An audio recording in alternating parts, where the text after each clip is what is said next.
Senhoras e senhores, bom dia, sejam bem-vindos ao segundo dia do Seminário Mineiro de Discussão da Lei 22.929/18, que incentiva a pesquisa científica e tecnológica nas universidades estaduais, uma promoção da Universidade Estadual de Montes Claros, Unimontes, e da Fundação de Apoio ao Desenvolvimento do Ensino Superior, FADENOR.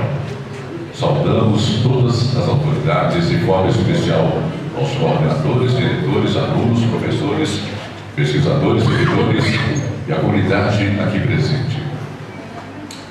Senhoras e senhores, representando os coordenadores de pós-graduação da Unimontes, convidamos a sentar aqui à mesa à frente os professores Cláudia de Jesus Maia e Elton Dias Xavier. Cláudia de Jesus Maia é graduada em História pela Universidade Estadual de Montes Claros. Possui mestrado em Extensão Rural pela Universidade Federal de Viçosa, doutorado em História pela Universidade de Brasília, pós-doutorado na Universidade Nova de Lisboa. É professora colaboradora do mestrado em Estudos sobre as Mulheres e o Gênero da Universidade Nova de Lisboa, professora do Departamento de História e coordenadora do Programa de Pós-Graduação em História da Universidade Estadual de Montes Claros, líder do Grupo de Pesquisa Gênero e Violência, CNPq, investigadora, colaboradora do Centro Interdisciplinar de Ciências Sociais da Universidade Nova de Lisboa. A professora Cláudia de Jesus Maia atua na área de História com ênfase em História do Brasil. O professor Elton Dias Xavier, graduado em Letras e em Direito, é doutor em Direito pela Universidade Federal de Minas Gerais, doutor em Ciências Sociais pela Universidade do Estado do Rio de Janeiro, pós-doutorado na Faculdade de Letras da Universidade do Porto, é professor titular da Universidade Estadual de Montes Claros. Atua como professor e coordenador associado do Programa de Pós-Graduação em Desenvolvimento Social, mestrado e doutorado da Unimontes. É membro do Conselho Estadual de Educação de Minas Gerais. É palestrante em eventos nas áreas de Ciências Sociais, Direito e Filosofia. Senhores professores, passo neste momento a palavra para vocês, por gentileza. Bom dia a todos e a todas. Em primeiro lugar, eu quero cumprimentar a FADENOR por essa iniciativa em organizar esse evento, procurando esclarecer as nossas dúvidas com relação à lei, que veio, de certa forma, ser um alento para a gente. Espero que ela seja, de fato, implementada, né? E agradecer também por abrir esse espaço para a participação do Fórum de Pós-Graduação daqui da Unimontes. Eu estou como representante do Fórum de Coordenadores. Nós criamos o Fórum de Coordenadores de Programas de Pós-Graduação aqui no âmbito da Unimontes, justamente para discutir os problemas da pós-graduação. No momento, eu estou como coordenadora desse fórum, e o professor Daniel Coelho como coordenador adjunto. E vou falar um pouco hoje, em nome do fórum, trazendo algumas das inquietações dos programas de pós-graduação e apontando também a importância dessa lei para a pós-graduação na Unimontes. O professor Elton também vai discutir um pouco sobre a situação da pós-graduação. Então, eu organizei a minha fala em 3 momentos. Então, no primeiro momento, eu vou apresentar um pouco a pós-graduação da Unimontes de forma bastante rápida, porque imagino que a maioria aqui já conhece. No segundo momento, eu vou falar um pouco das nossas dificuldades hoje no âmbito da pós-graduação. E no terceiro momento, eu vou destacar a importância da lei em alguns pontos que são fundamentais para nós na pós-graduação. Bom, a pós-graduação estricto sensu, e eu vou falar especificamente da pós-graduação estricto sensu, ela teve início aqui na Unimontes em 2004, né, com a criação do Programa de Pós-Graduação em Desenvolvimento Social, que hoje é coordenado pelo professor Elton. Então, é um programa pioneiro na Unimontes. Até hoje, as defesas de teses e dissertações dos programas começam agora em abril. Então, até abril de 2019, já foram defendidas cerca de 1.095 dissertações de mestrado e 19 teses de doutorado. Esses dados eles não são precisos porque dois programas não enviaram dados. Então, são dados de 16 programas. A Unimontes hoje tem 16 programas de pós-graduação. Desses 16 programas, 18 programas de pós-graduação. Desses 18 programas, 3 deles possuem doutorados e 2 programas foram aprovados no último APCN, começando as suas atividades agora em 2019. Nós temos um total aproximado de 197 docentes que atuam diretamente na pós-graduação, um total de cerca de 750 alunos matriculados nos programas de pós-graduação, como alunos regulares e alunos especiais, e cerca de 363 projetos de pesquisa em desenvolvimento em 2019. Então, esses são alguns dados do que é a pós-graduação na Unimontes.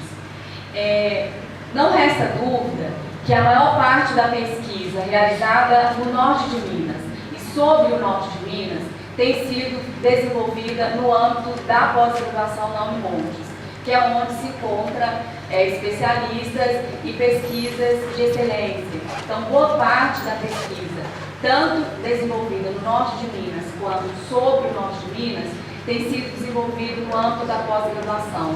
Tem sido também a pós-graduação da Unimontes que tem formado profissionais, ao nível de mestrado e doutorado, profissionais qualificados para atuar em diversas áreas do conhecimento.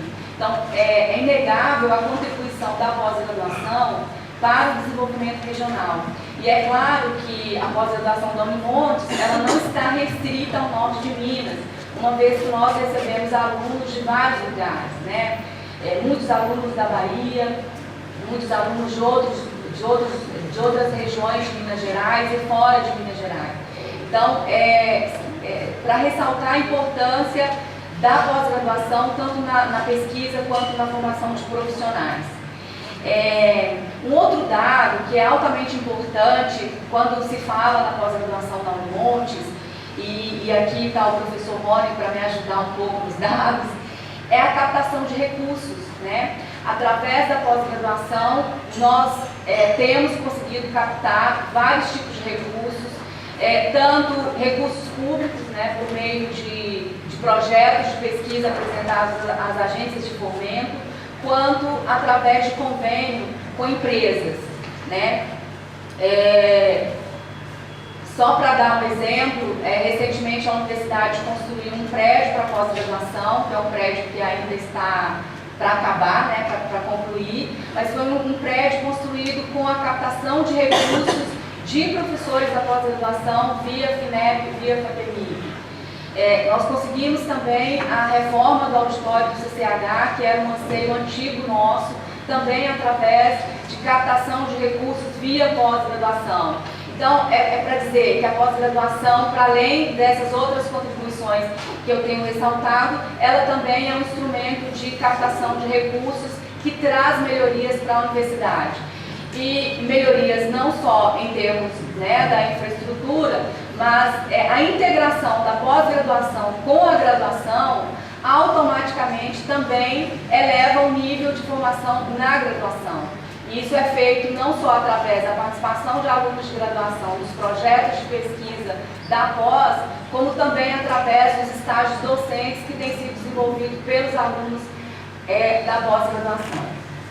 Eu passo então para o meu segundo ponto, que são as dificuldades que nós temos enfrentado.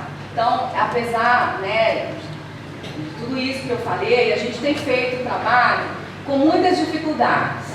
E é importante a gente falar das dificuldades para ressaltar a importância de implementação dessa lei, professor? Primeiro é um problema de infraestrutura. Isso é geral, não é só no meu programa de história. Na Unimontes, o que acontece em geral? Primeiro se criam os programas, depois vamos localizar onde o programa vai funcionar. O mestrado de filosofia, por exemplo, ficou 2 anos à deriva, sem ter uma sala para funcionar a secretaria. Recentemente conseguiram um espaço. Então, primeiro a gente tem o esforço de criar uma pós-graduação, que não é fácil, porque exige um índice de produtividade de professores, um número de doutores, um programa coerente, bem estruturado, né? Então, primeiro se cria os programas, depois localiza na universidade onde vai funcionar os programas. Então, a infraestrutura, os programas mais antigos, têm menos dificuldades com a infraestrutura do que os programas que iniciaram recentemente. E os programas que conseguem convênios com empresas também, em geral, têm menos dificuldades no que diz respeito à infraestrutura. Mas é um problema que todos nós, na pós-graduação, temos enfrentado. Né? Falta de espaço para funcionar o programa, falta de sala de aula, falta de espaço para laboratórios. Às vezes temos o laboratório, não temos ar-condicionado, às vezes temos o ar-condicionado e não tem quem instala. Né? O ar-condicionado ficou 2 anos no chão esperando alguém para instalar o ar-condicionado. Então, são coisas mínimas de condições de trabalho que a gente não tem. Consegue instalar a internet, quando começa a funcionar, não funciona a fonte de energia. Então, são coisas assim, mínimas que nós temos enfrentado no nosso cotidiano. Um outro problema que também afeta, de maneira geral, a todos os programas, e não só os programas de pós-graduação, mas a universidade como um todo, que são os recursos humanos. Né? Os programas, a maioria deles não tem um servidor que atua na secretaria. E quando a gente fala secretaria, não estou dizendo simplesmente o trabalho de secretaria geral, de histórico, matrícula de aluno, não é só isso. Existe todo um procedimento de atendimento na pós-graduação que é necessário um funcionário capacitado que possa, de fato, colaborar com a coordenação. Né? Nós temos que enfrentar todo ano, por exemplo, o preenchimento da plataforma Sucupira, que exige muita atenção, fornecimento de muitos dados, e é algo que, se nós temos na secretaria um servidor que possa nos auxiliar, ajuda muito e contribui com o programa, porque o programa é todo avaliado a partir do Sucupira, e quando deixa só o coordenador para preencher, muitas informações não são registradas na plataforma, e isso impacta negativamente na avaliação dos programas. Né? Então, a falta de recursos humanos é um dos problemas que afeta diretamente o cotidiano e funcionamento da pós-graduação e sobrecarrega os professores, sobretudo os coordenadores do programa. Um outro problema também, que é geral, né, de todos os programas, é a instabilidade salarial. Né? Nós temos, os professores da pós-graduação tiveram um incentivo para a pós-graduação, que foi a jornada estendida, e nós temos constantemente passado por instabilidade, se vai se manter a jornada estendida, não vai se manter a jornada estendida, uma vez que o trabalho na pós-graduação é um trabalho adicional, porque nós não deixamos as nossas atividades na graduação para atuar na pós-graduação. Então, a instabilidade salarial é uma outra questão que no meu ponto de vista, hoje coloca em risco a pós-graduação na universidade. Um outro problema também geral que enfrentamos são os empecilhos burocráticos, né? Os impedimentos burocráticos, tanto ao nível da Unimontes, ao nível institucional, quanto do Estado. Então, por exemplo, professores que saem para realizar um estágio pós-doutoral ou que vão atuar como professor visitante em outra universidade, acabam sendo punidos em termos salariais pelo afastamento, porque a universidade entende que o professor está afastado e não em uma atividade de efetivo exercício. Então, quando eu saio, por exemplo, para fazer um pós-doutorado, eu não me desvinculo da pós-graduação. Eu continuo com as minhas orientações, eu continuo com os meus projetos de pesquisa. Então, não há um afastamento, eu continuo em efetivo exercício. mas a universidade entende que isso é um afastamento. E isso resulta em prejuízos salariais de cerca de 2 anos para o professor, tanto quando no período de licença, quanto quando ele volta. Então, hoje é um dos grandes empecilhos, né? Por exemplo, para os professores realizarem estágios pós-doutorais ou atuarem como professor visitante. E esse é um dos critérios que tem sido levado em consideração na avaliação dos programas em algumas áreas do conhecimento na CAPES. E uma outra questão que nós temos enfrentado mais recentemente são os empecilhos burocráticos para nós sairmos do país para participar de atividades internacionais. A internacionalização dos programas tem sido uma exigência da CAPES, sobretudo para os programas que têm doutorado, né? Os programas nota 3, não há uma exigência de um nível de internacionalização, mas tem que ter alguma atividade de internacionalização, que pode ser, por exemplo, a participação em eventos fora do país, a participação em cursos fora do país, realização de pesquisa fora do país. E isso tem sido um dos empecilhos institucionais, uma vez que a COF não autoriza os professores saírem para participar de atividades fora do país com recursos de projetos de pesquisas captados via FAPEMIG, né? Então, esse tem sido um dos problemas institucionais que a pós-graduação tem enfrentado. E, por último, os financiamentos, né? Nós temos, ao longo dos anos, né, na pós-graduação, conseguido captar recursos de diferentes órgãos, como eu já citei inicialmente. Então, tem sustentado a pós-graduação, e eu falo muito especificamente das pós-graduações em ciências humanas, uma vez que nós não conseguimos fazer convênios com empresa, mas foi fundamental até o ano passado, né, a DEG. Nós tínhamos um recurso muito mínimo de PROAC, mas a DEG é que sustenta esses programas, né, em termos de financiamento de bancas, com membros externos, pesquisa, participação em eventos. E desde o ano passado nós não temos mais a DEG, né, que é uma demanda endogovernamental do governo de Minas, que os programas conseguem captar via FAPEMIG.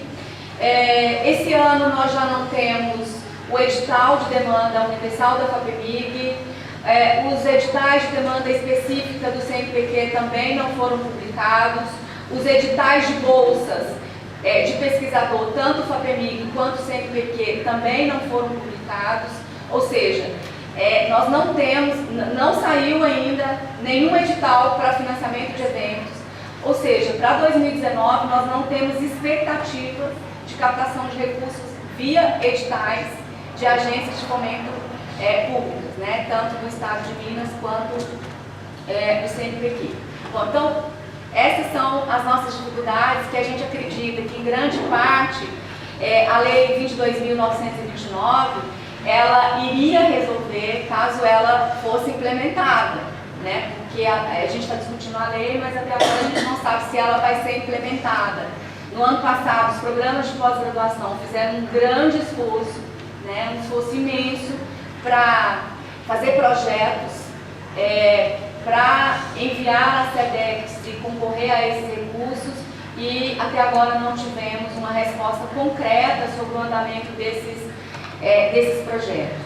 Então, a implementação da lei, ela vai, de certa forma, resolver em parte os nossos problemas, porque ela vai permitir, de certa forma, a própria sobrevivência da pós-graduação. Todos os programas de pós-graduação, eles passam por avaliações a cada 4 anos pela CAPES, e nós somos avaliados em 3 aspectos, né? Primeiro, o programa, que vai avaliar a coerência do programa, das linhas de pesquisa, a proposta do programa, a formação, ou seja, a qualidade das dissertações e das teses e dos profissionais formados no âmbito da pós-graduação, e o impacto na sociedade. E o impacto na sociedade, ela é medida, ela é avaliada pela CAPES, por meio do índice de inovação e produção intelectual que cada programa tem ao longo dos 4 anos, por um índice de inserção social desses programas, ou seja, que retorno o programa dá para a comunidade em geral e para a comunidade, né, específica da área de conhecimento, e também é avaliado por um índice de internacionalização. Então, dentro desses 3, né, níveis de avaliação que a CAPES utiliza para nos avaliar, nós necessitamos de financiamento. Então, necessitamos de financiamento, por exemplo, para manter a participação de membros externos nas bancas, porque isso tem sido uma das formas de avaliar a qualidade dos trabalhos, né, a participação de membros externos. Nós precisamos de recursos para dar visibilidade ao programa, através de realização de eventos, de participação em atividades fora da universidade. Nós precisamos de recursos para desenvolver as nossas pesquisas, as mais básicas. Nós precisamos de recurso. Nós precisamos de recurso para publicação intelectual, né? Algumas revistas das áreas de ciências da saúde, da área de exatas, cobram um valor para publicar artigos, e nós da área de humanas, as nossas publicações, elas são mais valorizadas quando se trata de livros autorais ou coletâneas, né, professor Elton? Na área de humanas é o que mais se valoriza, e hoje a maioria das editoras cobram para publicar. Dificilmente a gente consegue publicar sem custo nenhum para o autor, sobretudo para quem está numa região, numa universidade que é estadual e numa região como o norte de Minas, sem grandes expressividade nacional. Então a gente encontra uma série de empecilhos e uma série de barreiras. Então até mesmo a nossa produção intelectual não depende exclusivamente dos nossos esforços, depende sim de uma política de financiamento. E como eu disse, o próprio desenvolvimento de pesquisas, que quando nós partimos para áreas como ciências agrárias, ciências da saúde, se torna ainda mais grave, né? Porque nós da humanas fazemos pesquisa com muito pouco, né? Não é o caso das outras áreas. Bom, por tudo isso, né, de certa forma, a implementação da lei, ela vai contribuir para o desenvolvimento da pós-graduação, da pesquisa e, por consequência, também do desenvolvimento regional. Eu queria destacar já um avanço que resulta da atuação do Fórum, que foi a regulamentação do recebimento de bolsas via FAPEMIG para professores e servidores da Unimontes. Então, a lei, ela estabelece a possibilidade de que professores e servidores recebam bolsa de pesquisa, bolsa de ensino, bolsa de inovação tecnológica, mas faltava uma regulamentação no âmbito da FAPEMIG. Então, através de gestão feita pelo professor Geraldo Reis e pelo Fórum, nós conseguimos, no final do ano passado, a FAPEMIG regulamentar o recebimento de bolsas para servidores da Unimontes e da UENG, o que já foi um grande avanço para alguns projetos que estão em andamento. E, por fim, eu acredito que um dos grandes desafios da Unimontes hoje é a ampliação dos programas de doutorado. Então, nós temos hoje 18 programas de pós-graduação e apenas 3 programas de doutorados, né? Uma quantidade muito pouca do tamanho que é a Unimontes. Eu acho que um dos nossos grandes desafios hoje é justamente conseguir elevar as notas dos programas de mestrado nota 3, que é a maioria na Unimontes, para poder pleitear a abertura de novos doutorados. Mas nós não vamos conseguir somente com os esforços dos professores. Nós precisamos, né, de financiamento, precisamos de uma política institucional específica para a pós-graduação que ajude a superar essas dificuldades todas que eu apontei aqui. Muito obrigada. Bom dia a todas, bom dia a todos presentes. Primeiramente, gostaria também de agradecer, né, o convite que foi feito e também já os parabéns, né, à FADEROL e ao Unimontes, pela iniciativa da realização desse seminário para a discussão da Lei 22.929. E agradeço, né, e parabenizo o Abílio, né? A Fadenol, o professor Rony, a Tatiane, né? O professor Dima, o circulador, né? E também a gestão superior da Unimontes, que apoiou, né? E apoia esse evento. Então, eu gostaria, a professora Cláudia fez aí uma exposição bastante assim, precisa, né, da estrutura da pós-graduação, da estrito sensu na Unimontes, né? Eu gostaria de fazer algumas colocações, talvez repita aí alguns pontos, mas talvez para dar também aí uma contribuição, né? E em alguns momentos para reforçar o que disse a professora Cláudia, né? Então, primeiro é dizer o seguinte, a gente tem que, na universidade, principalmente universidade pública, diferenciar a estrutura de graduação da pós-graduação, né? A Unimontes, desde o seu nascimento, né? Assim, principalmente enquanto universidade pública, né? A partir da Constituição do Estado de Minas Gerais, de 89, né? E a sua efetiva estadualização, né? Por volta de 94, né? Mais ou menos alguma coisa em torno disso, né? 92, né? Mais efetivamente. Então, assim, a importância, né, da estruturação da Unimontes enquanto universidade, propriamente dito, vinda aí de uma fundação, né, que era a FUN, né, uma fundação privada, e a importância, né, dessa universidade para o desenvolvimento dessa região, né, norte de Minas, tudo que a professora Cláudia colocou aí, né, em termos de produção, grande parte dessa produção da pós-graduação, ela gira, né, em torno de discussões referentes à nossa área, digamos assim, né, geográfica, em vários aspectos, né, dessa área. A gente pode pegar desde questões de saúde, né, que são, por exemplo, a pesquisa com doenças endêmicas aqui na região, né, até questões, né, de história da região, né, revisitas às nossas histórias, né, das nossas instituições e povos aqui da região norte mineira, né, e também, né, falando aí do espaço onde eu estou mais próximo, do desenvolvimento social dessa região.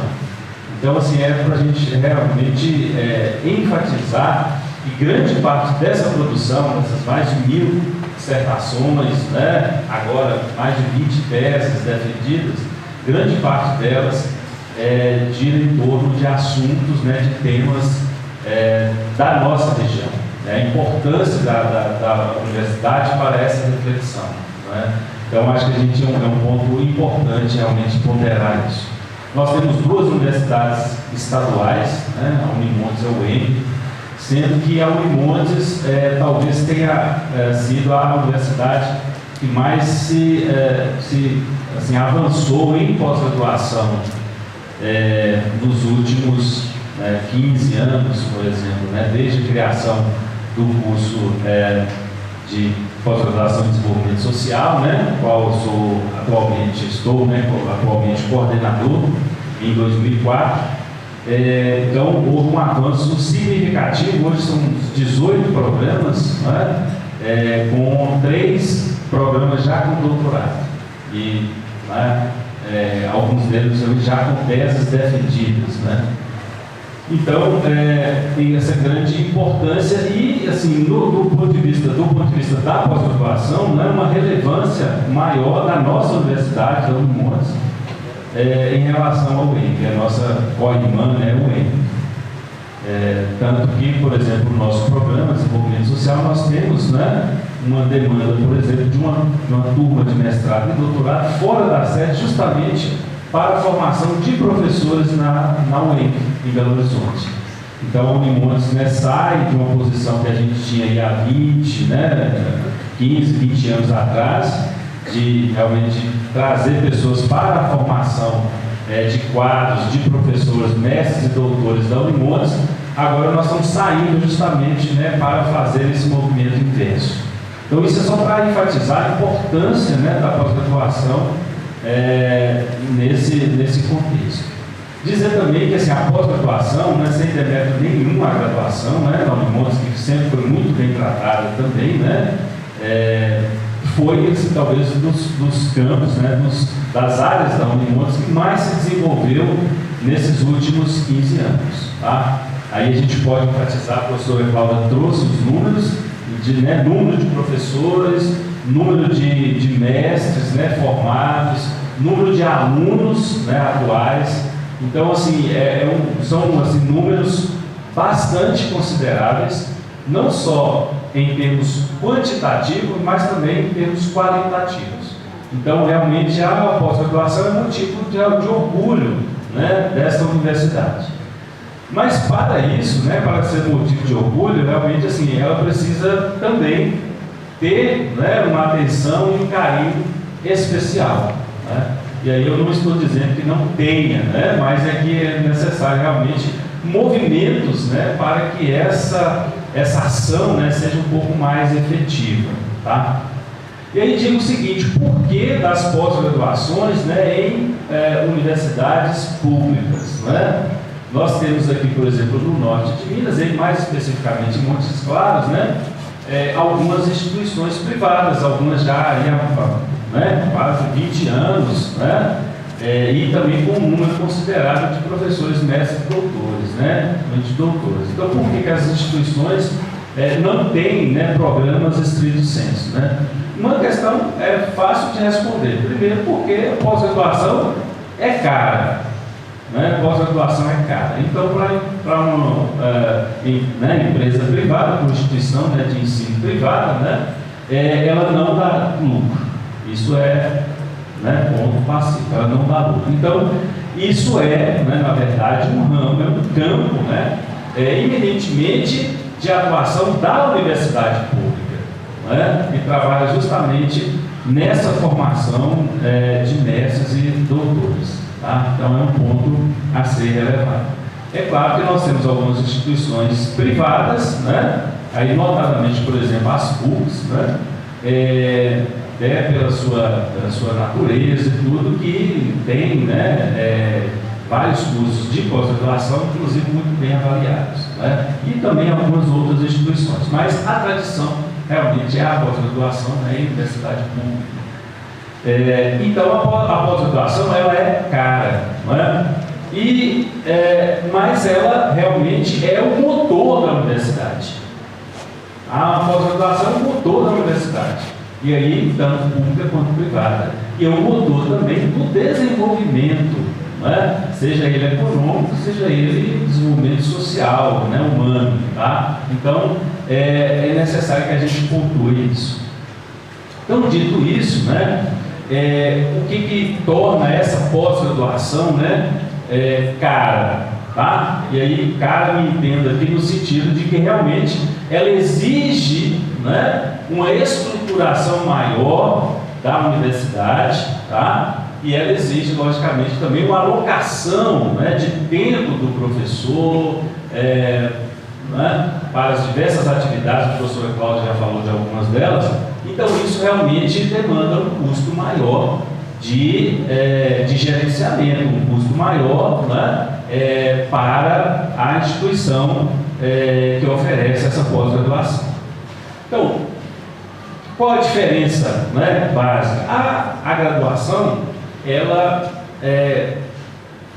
mesmo, né, contemplando aquelas 3 dimensões previstas, inclusive na Constituição Federal, né, o ensino, pesquisa e extensão, tá? Nós vamos verificar que a pesquisa propriamente, né, e mais aprofundadamente executada, ela vai se dar principalmente na pós-graduação.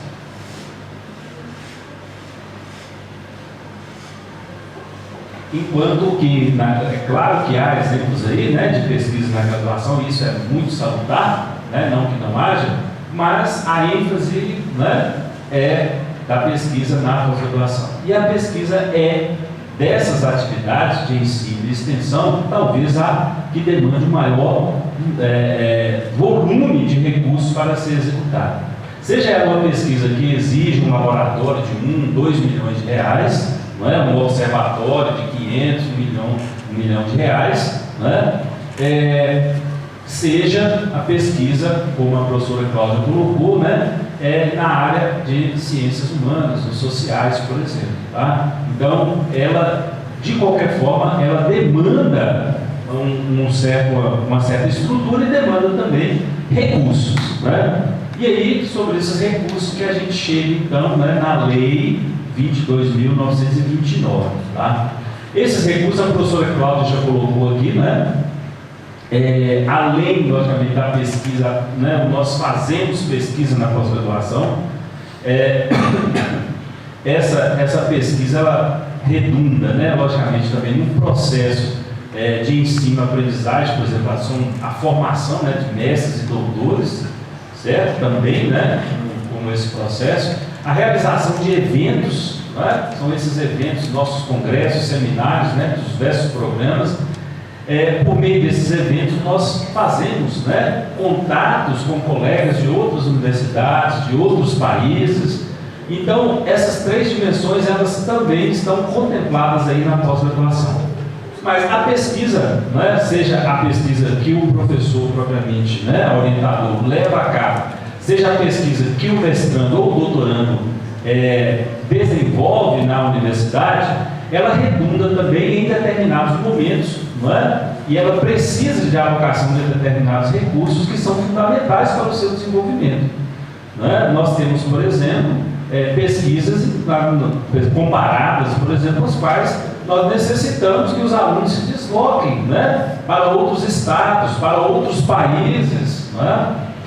E isso exige, logicamente, alocação de recursos. Né? Nós temos também, né, um conjunto, por exemplo, de pesquisa que redunda, por exemplo, numa defesa de dissertação ou de tese, né, dos programas. E a estrutura, por exemplo, dessas defesas, elas também, né, necessitam de alocação de recursos. Né? Uma banca de doutorado, nós normalmente, no mínimo, né, movimentamos 5 membros para doutores de uma banca para uma banca, né, de defesa de doutorado. Dentre esses, né, pelo menos 2, né, ou 3 membros deverão ser de universidades, né, externos, membros externos à própria instituição.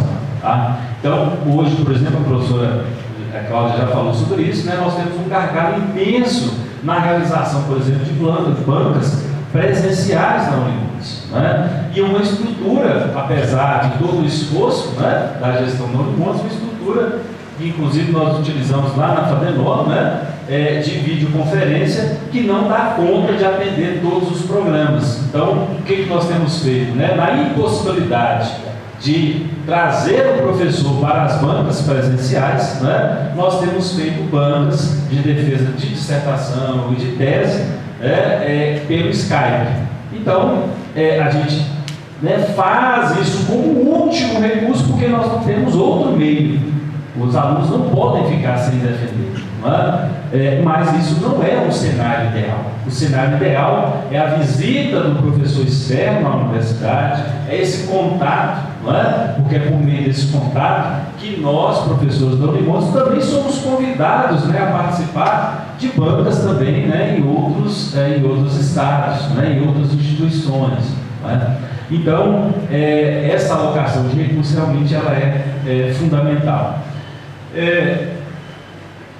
A lei, né, ela veio, como a professora Cláudia colocou, né, e aí faço um registro aqui para fazer um breve histórico, né, dessa questão da lei aqui na Unimontes, né. Ontem o professor Rony mencionou, né, que nós tivemos até o privilégio de estar, né, em vários momentos da confecção da lei, da discussão, né, da proposição da lei.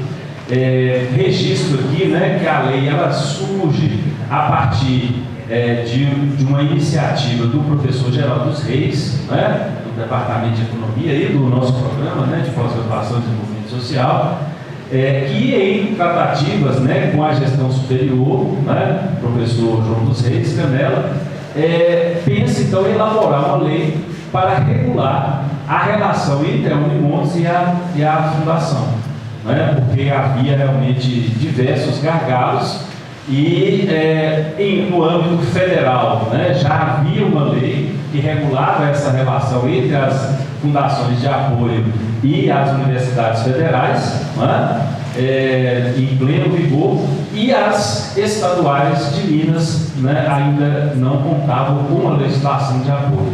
Então o professor Geraldo dos Reis tomou a iniciativa, né, de elaborar uma minuta da lei. Eu tive com ele em diversos momentos em Belo Horizonte, até, né, os últimos momentos assim, de finalização da lei. Tivemos reuniões, né, na Casa Civil, reuniões com deputados, etc., justamente para discutir, né, a implementação da lei. É claro que, né, a lei, quando ela chega na Assembleia, quem a propõe, quem a incentiva, né, perde logicamente o controle sobre ela. Então ontem nós vimos aqui o procurador dizendo, né, que é um pouco aí Mary Shelley, né, se referindo ao Frankenstein, né, mas isso logicamente, né, são questões do próprio processo legislativo, né, no qual se negociam ali sessões de determinadas matérias, né, para, né, que a lei siga o seu trâmite na Assembleia.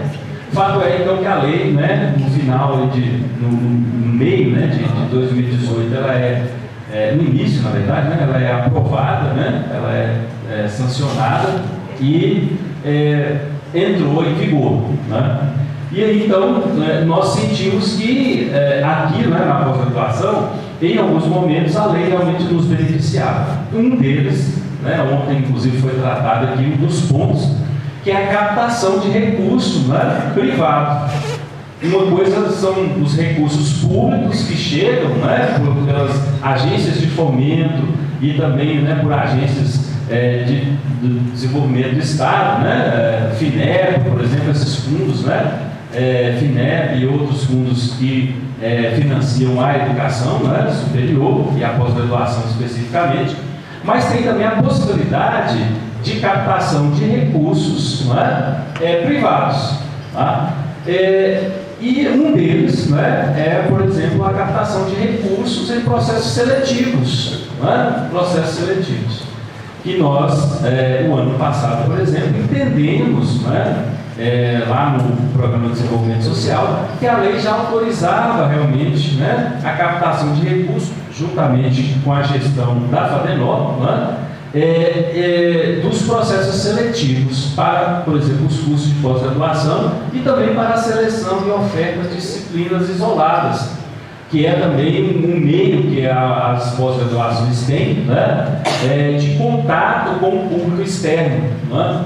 Nós oferecemos disciplinas isoladas nos programas e né, com uma grande procura. No PPGDS, por exemplo, nós tivemos no último edital de disciplinas isoladas, disciplina para com 70 inscritos, né? 70 inscritos, uma disciplina, 70 inscritos. Então nós tivemos que fazer, por exemplo, seleção, né? Então essa seleção, essa última, né, nós fizemos sem cobrança de taxa, né? Sem cobrança de inscrição, não vou falar taxa, né? Porque senão vira tributo, mas sem cobrança de inscrição, né? Porque houve, né, uma resolução da Unimontes proibindo essa cobrança até que se implemente aí, né, um termo, um convênio com a FADENOR.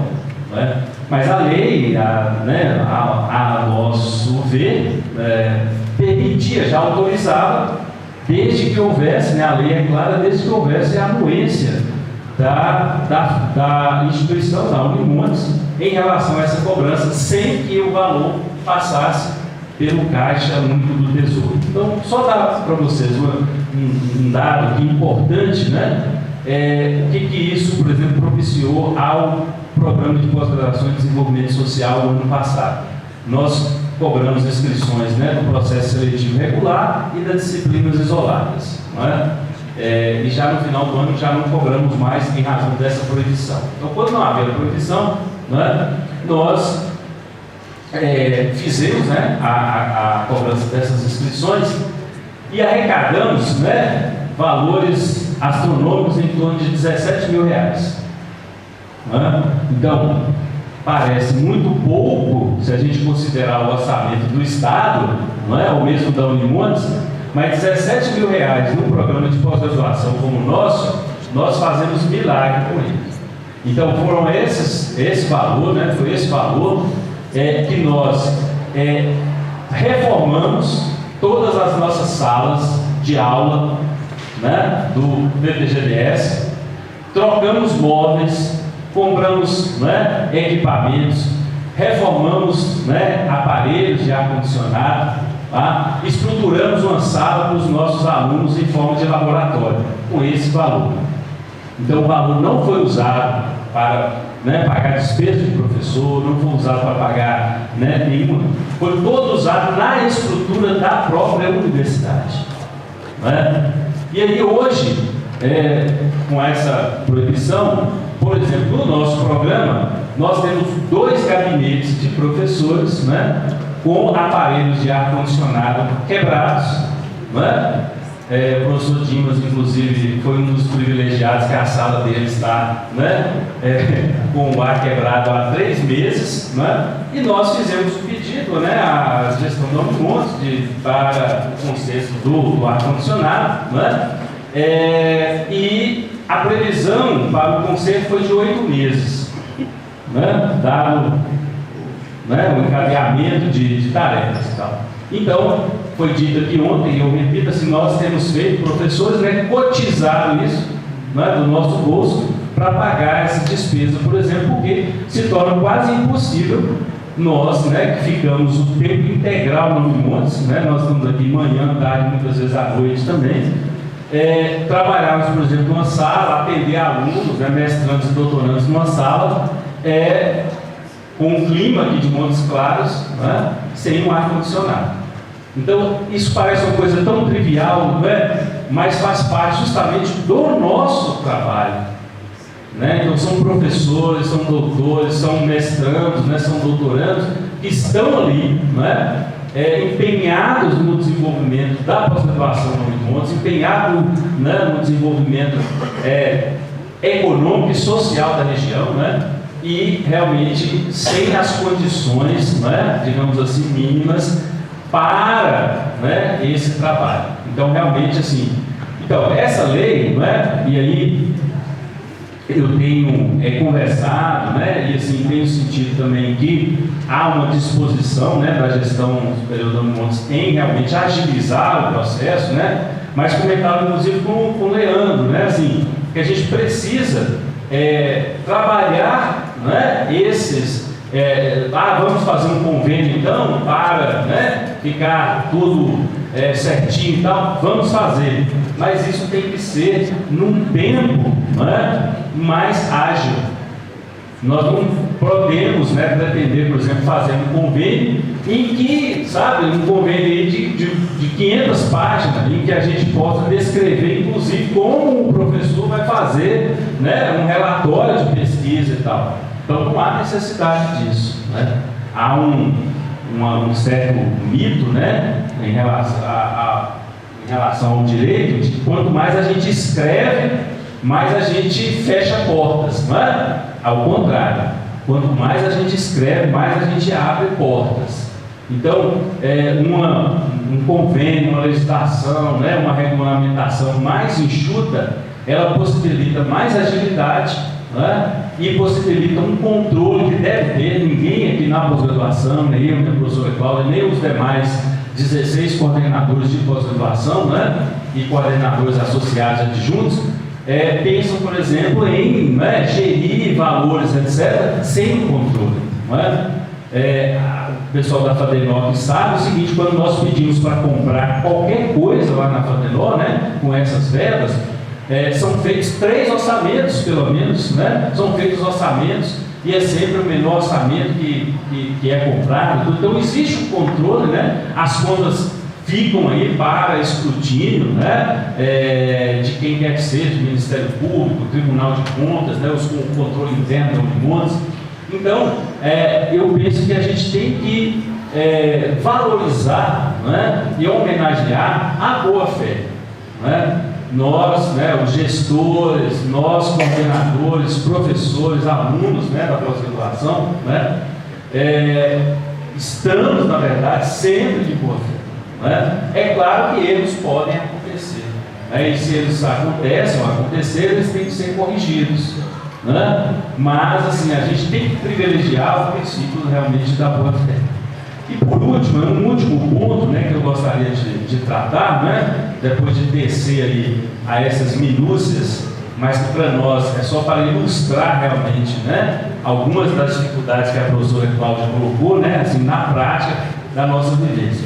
Por último, é dizer, né, do artigo 117, né, dessa lei 22.929.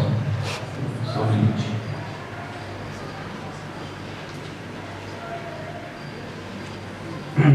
O artigo 17, né, ele trouxe um aspecto extremamente importante nessa lei, que é o financiamento, agora não só de pós-graduação, mas da universidade ou das universidades mineiras como um todo.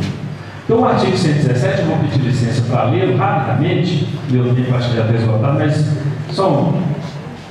Diz o seguinte: dos recursos atribuídos à FAPEMIG, correspondentes a, no mínimo, 1% da receita corrente ordinária do Estado e por ela privativamente administrados, nos termos do artigo 212 da Constituição do Estado, no mínimo 40% serão destinados ao financiamento de projetos desenvolvidos por instituições estaduais. Então, eu acredito, né, que esse artigo, juntamente, né, com o sexto, talvez sejam os artigos mais importantes para o financiamento da universidade, né, tanto no Unimontes quanto a UEM. Tá? E por que isso? Porque há uma disputa, né, em torno desse 1% da receita, do Estado, disputado, pelas estaduais e também pelas instituições federais do Estado, certo? E aí, muitas vezes, para nós, a professora Cláudia colocou, mesmo na importância de uma universidade como a Unimontes, mas muitas vezes nós somos vistos e considerados como uma universidade periférica. E aí nós temos, as universidades federais, o FMG, o FOP, etc., no Estado, sem ter mérito nenhum a qualquer uma delas. Eu sou formado também pela UFMG, então, assim, sem ter mérito nenhuma delas, elas já contam com, digamos assim, um financiamento privilegiado das agências de fomentos federais, privilegiado das agências de fomento, que tem programas específicos para a formação de professores, de mestres e doutores nas universidades federais. Então, eu creio que corresponde uma defesa conjunta, e aí de alunos aí de graduação, pós-graduação e professores e da gestão superior da Unimontes e também assim da UEM, a defesa da permanência e da efetiva e do efetivo cumprimento desse artigo 17 da Lei 22.929. Eu acho que é uma questão assim, fundamental para o incremento do orçamento, e da gestão de recursos, de financiamento, dos programas e cursos da Unimontes, Ou seja, manter que os 40% referente a 1% da receita do Estado, né, seja efetivamente destinado, né, às instituições públicas estaduais, Unimontes, né, e o ENE sobretudo. Tá bom? Então era isso, eu agradeço.